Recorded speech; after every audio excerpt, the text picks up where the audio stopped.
और मुख्यमंत्री की शुरुआत सबसे बड़ी चुनावी खबर के साथ करेंगे। बिहार में अपराध सबसे बड़ा चुनावी मुद्दा होने वाला है। बुधवार को नेता प्रतिपक्ष तेजस्वी यादव ने प्रेस कॉन्फ्रेंस कर जानकारी दी कि महागठबंधन सरकार को अपराध के मुद्दे पर घेरने की रणनीति बना रही है और इसके साथ ही सरकार पर निशाना भी साधा। तेजस्वी के हमले पर एनडीए नेताओं ने जोरदार पलटवार किया है। लॉ एंड ऑर्डर क्या क्रिमिनल डिसऑर्डर हो गया। बिहार में चुनावी सरगर्मी तेज होने के साथ ही अपराध को लेकर बड़ा राजनीतिक विवाद छिड़ गया है।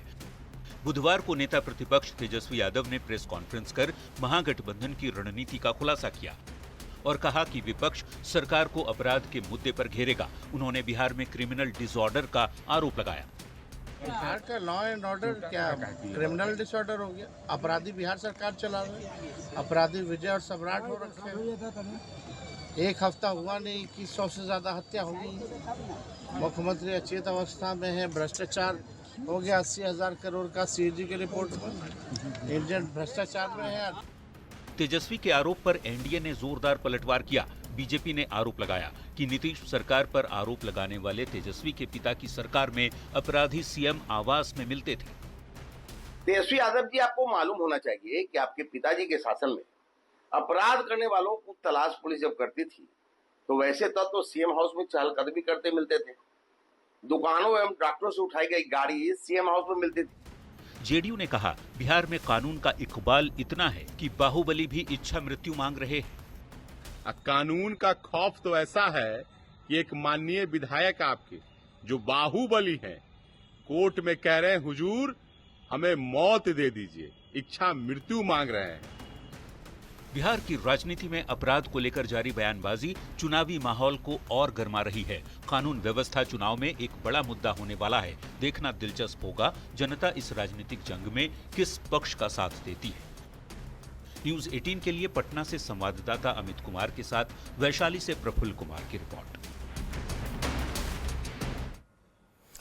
और मुख्यमंत्री में अब बात करेंगे पोस्टर वार की। चुनाव से पहले सियासी दल एक दूसरे पर लगातार हमले कर रहे हैं। राजधानी पटना की सड़कों पर आए दिन पोस्टर लगाकर निशाना साधने की कोशिश की जा रही।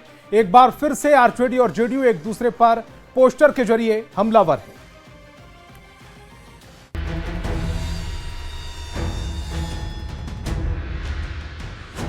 पटना की सड़कें इन दिनों बोल रही हैं और इन सड़कों की जुबान है पोस्टर।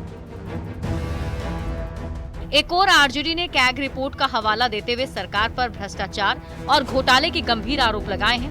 पोस्टर के जरिए सवाल पूछा गया है तो जवाब में जेडीयू ने भी पोस्टर लगाकर एनडीए सरकार के कामकाज का हिसाब दिया है।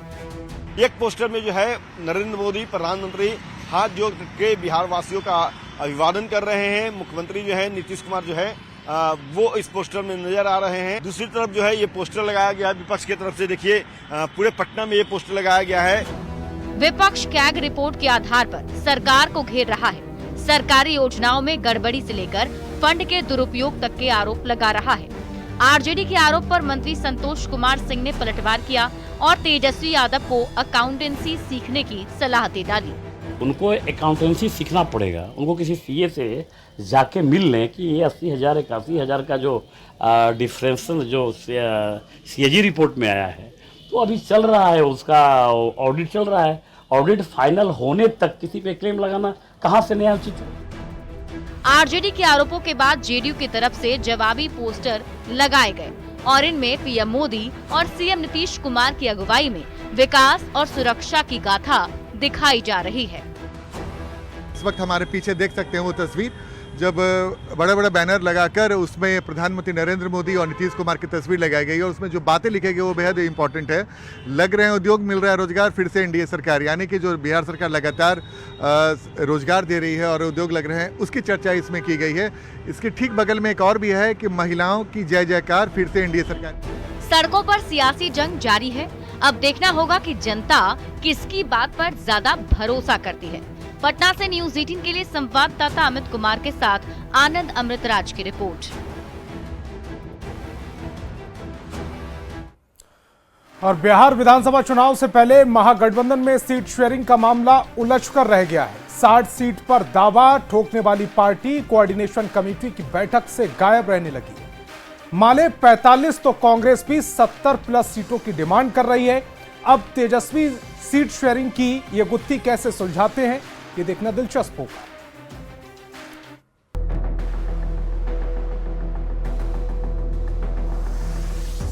दो 2025 बिहार विधानसभा चुनाव को लेकर महागठबंधन के कोऑर्डिनेशन कमेटी की कई बैठक हो चुकी है, पर सीट शेयरिंग पर अब तक कोई ठोस फैसला नहीं हो पाया है। सूत्र बता रहे हैं कि 60 सीट पर दावा करने वाली वीआईपी को बड़ा झटका लग सकता है। देखिए, कौन क्या कहता है नहीं कहता है उससे वीआईपी को कोई फर्क पड़ता नहीं है। हम लोग तो इंडिया गठबंधन में हैं और आगे भी रहेंगे। सूत्रों के हवाले से जो जानकारी मिल रही है उसके मुताबिक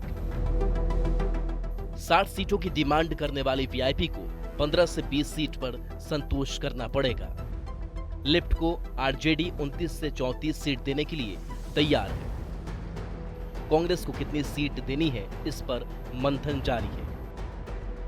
यह हाल तब है जब आरजेडी गठबंधन के हित के नाम पर पिछले विधानसभा चुनाव में लड़ी गई सीटों से भी कम सीट पर चुनाव लड़ने के लिए अपनी सहमति दे चुका है। अब तक 70 सीटों से ज्यादा पर लड़ने का दावा कर रही कांग्रेस के भी सुर अब बदले बदले हैं। पिछली बार इस बार का सवाल नहीं है, सवाल है कि प्रैक्टिकल एस्पेक्ट को देख कर ही काम बहुत सम्मानजनक है। आरजेडी का दावा है कि सभी सहयोगियों की सहमति से सम्मानजनक सीटों का बंटवारा हो जाएगा।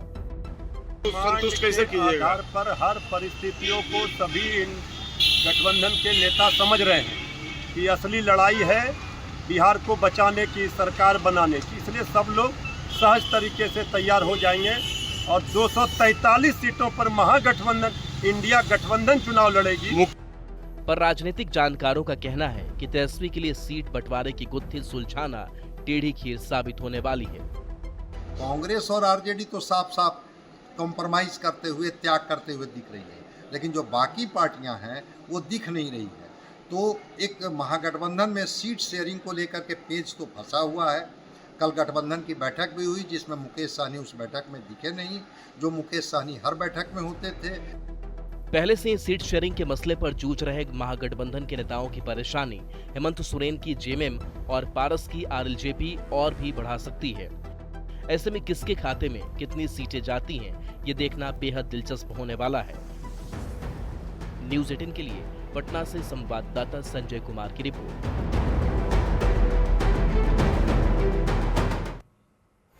मुख्यमंत्री में अब आपको सुनाते हैं बयान बवाली, यानी ऐसा बयान जिस पर बवाल मचा हुआ है। पिछले दिनों अपनी कॉल रिकॉर्डिंग वायरल होने के बाद विवादों में फंसे आरजेडी विधायक का एक और वीडियो वायरल हो रहा है, जिसमें वे अपने जूते से मारने वाले बयान का बचाव करते नजर आ रहे हैं। बीजेपी प्रवक्ता दानिश इकबाल ने इसका वीडियो शेयर कर आरजेडी की मानसिकता पर सवाल उठाया। भाई वीरेंद्र मनेर का कौन है नहीं जानते हो तुम? नहीं जानकारी रहता तो ऐसा थोड़ा बतियाते हैं। कहाँ इंग्लैंड का है का तू? टेढ़िया तू है रे? आए मनेर का विधायक को नहीं जानता तुम? हाँ विधायक जी बोलिए। अरे विधायक जी बोलिए, फिर जूता से मारेंगे घींच के, समझा? तू टेप करो चाहे जू करो। तुम कह रहा कि विधायक जी बोले प्रोटोकॉल का ख्याल नहीं रखेगा रे? चुनाव की चहलकदमी बढ़ने के साथ बिहार में जूते पर जुबानी जंग शुरू हो गई है। ये कॉल रिकॉर्डिंग तो आपको याद ही होगी। विधायक जी बोलिए, फिर जूता से मारेंगे घींच के, समझा? तू टेप करो चाहे जू करो। तुम कह रहा कि विधायक जी बोले प्रोटोकॉल का ख्याल नहीं रखेगा रे? इसी कॉल रिकॉर्डिंग में आरजेडी विधायक भाई वीरेंद्र एक दलित पंचायत सचिव को जूते से मारने की धमकी दे रहे हैं। पंचायत सचिव ने विधायक के खिलाफ SC/ST थाने में केस दर्ज करा दी। अभी ये मामला शांत भी नहीं हुआ था कि एक और तस्वीर सामने आ गई। इस बीच वीरेंद्र को उनके समर्थकों ने जूता भेंट किया है। क्यों किया है, इसका जवाब भी सुन लीजिए। जूता गिफ्ट इसलिए किया है कि हमने जो हमारे तब मैंने ये स्लिप किया जो उस शब्द का कि जूता मारेंगे, तो पूरे पदाधिकारी पूरे बिहार का जो एनआरकी है, चाहे वो प्रखंड स्तर का हो, अनुमंडल स्तर का हो, जिला स्तर का हो, हर व्यक्ति तबाह है, चाहे वो किसी दल का आदमी हो। किसी का काम नहीं हो रहा, लेकिन कोई बोल नहीं रहा है। इसलिए जनता हमें कह रही है कि जूता आपको मैं दे रहा हूं, वैसे पदाधिकारियों को आप सम्मानित करने का काम कीजिएगा और कोई बात नहीं है। एक मैसेज दिया जा रहा है, और कोई बात नहीं। एससी थाने में केस दर्ज हुई है सर, डर नहीं लग रहा? नहीं, डर किस बात का? भाई वीरेंद्र किसी से डरता है क्या? और मैंने कभी जाति सूचक नाम नहीं लिया। सुना आपने, विधायक भाई वीरेंद्र का कहना है कि अगर कोई काम नहीं करेगा तो वो उसे जूते से मारेंगे। बीजेपी प्रवक्ता दानिश इकबाल ने इसे आरजेडी की गुंडागर्दी वाली मानसिकता बताकर निशाना साधा। आरजेडी के विधायक के भाई वीरेंद्र ने दलित को जूते से पीटने की बात की थी और आज आरजेडी के गुंडों ने भाई वीरेंद्र को जूता भेंट किया है। यह आरजेडी की नापाक सोच को दर्शाता है।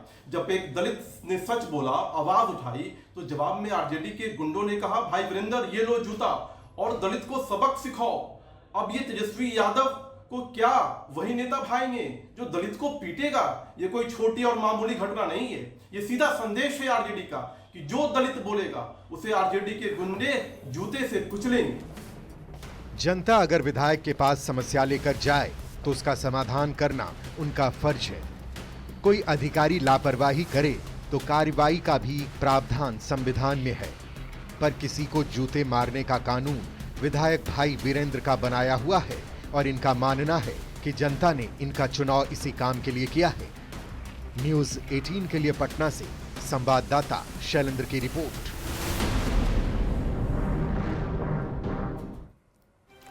और मुख्यमंत्री में अब आपको दिखाते हैं चुनावी वायरल, यानी ऐसी खबर जो चुनावी मौसम में वायरल हो रही है। पार्टी से निकाले जाने के बाद भी लालू प्रसाद के बड़े बेटे तेज प्रताप यादव अपनी राजनीति को ठंडी नहीं पड़ने देना चाहते। पहले वो अपनी टीम के साथ जनता से संवाद कर रहे थे, अब वो समाजवादी पार्टी के साथ नजर आए। रिपोर्ट दिखाते हैं। लालू प्रसाद ने अपने बड़े बेटे तेज प्रताप यादव को पार्टी और परिवार से बेदखल कर दिया, पर उनके साथी और संबंधी अखिलेश यादव आज भी तेज प्रताप से हमदर्दी रखते हैं। ऐसा हम इसीलिए कह रहे हैं क्योंकि तेज प्रताप यादव का अब अखिलेश यादव की पार्टी के दफ्तर में उठना बैठना है। बुधवार को अचानक तेज प्रताप यादव समाजवादी पार्टी के कार्यालय पहुंच गए। काफी देर तक कार्यालय में रुके, पार्टी के नेताओं से मुलाकात की और वापस लौट गए।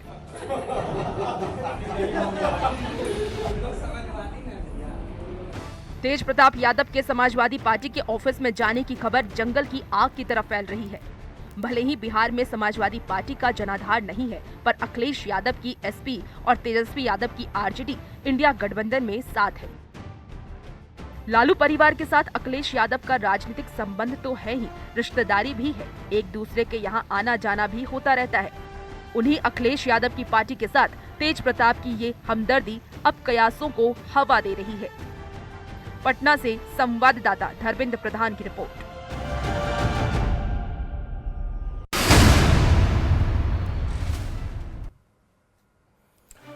और मुख्यमंत्री में अब वक्त है एक रोचक चुनावी जानकारी का।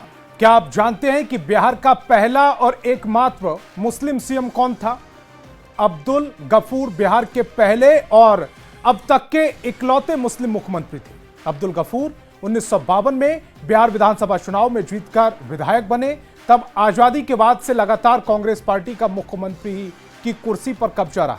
अब्दुल गफूर ने प्रदेश के मुख्यमंत्री के रूप में जुलाई 1973 में कुर्सी संभाली, लेकिन वह अपनी कुर्सी पर ज्यादा समय तक नहीं टिके रहे। अब्दुल गफूर 2 जुलाई 1973 से 11 अप्रैल 1975 तक बिहार के मुख्यमंत्री रहे। उस समय देश की प्रधानमंत्री इंदिरा गांधी थी। मार्च 1974 में बिहार से जयप्रकाश नारायण के नेतृत्व में छात्र आंदोलन की शुरुआत की गई थी। उस समय बिहार के मुख्यमंत्री अब्दुल गफूर ही थे। जेपी आंदोलन के कारण उन पर इस्तीफे का दबाव बना।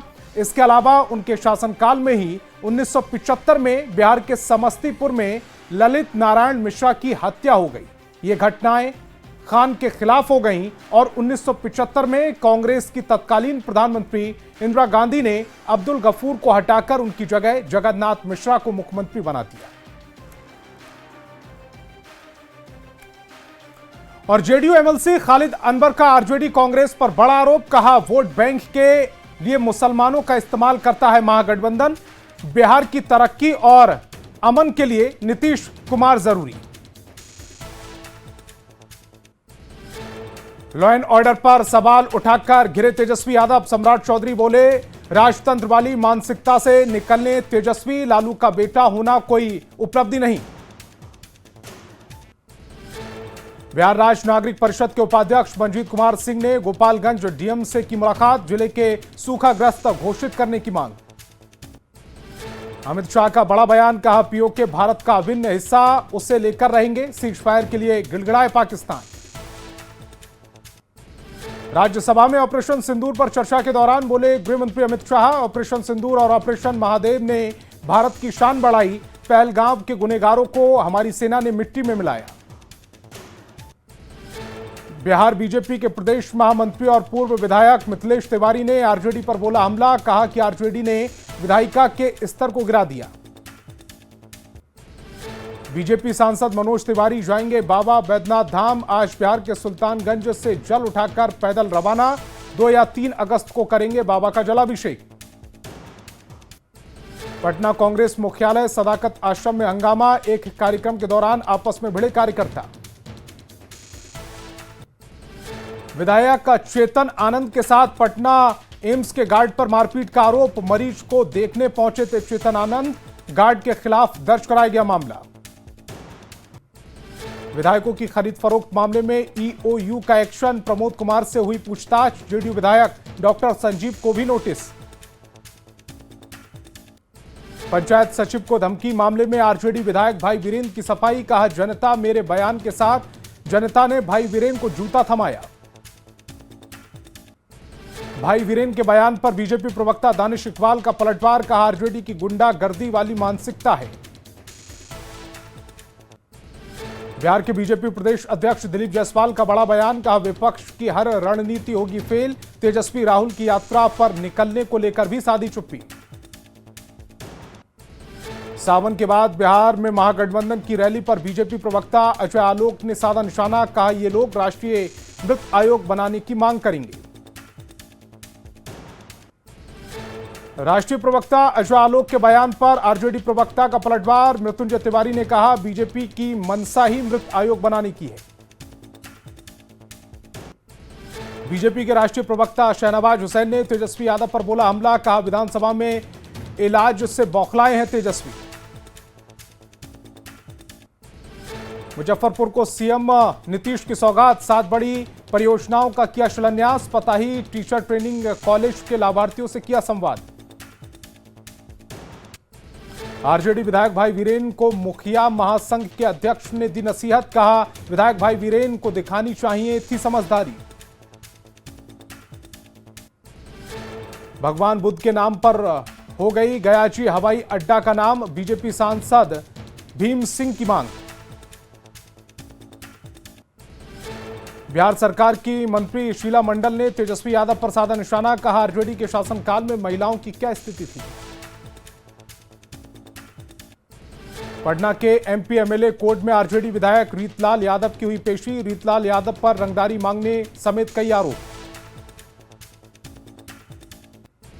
कैग रिपोर्ट को लेकर आरोपों पर बीजेपी प्रवक्ता नीरज कुमार का पलटवार, कैग की रिपोर्ट पर विपक्ष भ्रम फैलाने का प्रयास कर रहा।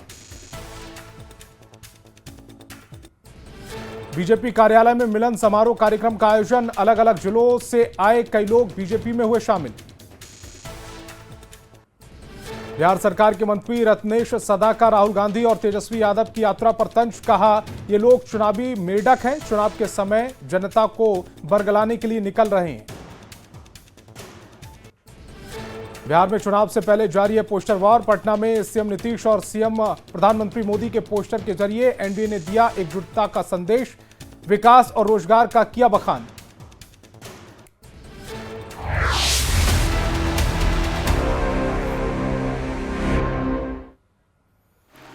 मुख्यमंत्री में फिलहाल इतना ही। आप देखते रहिए न्यूज़ 18 बिहार झारखंड।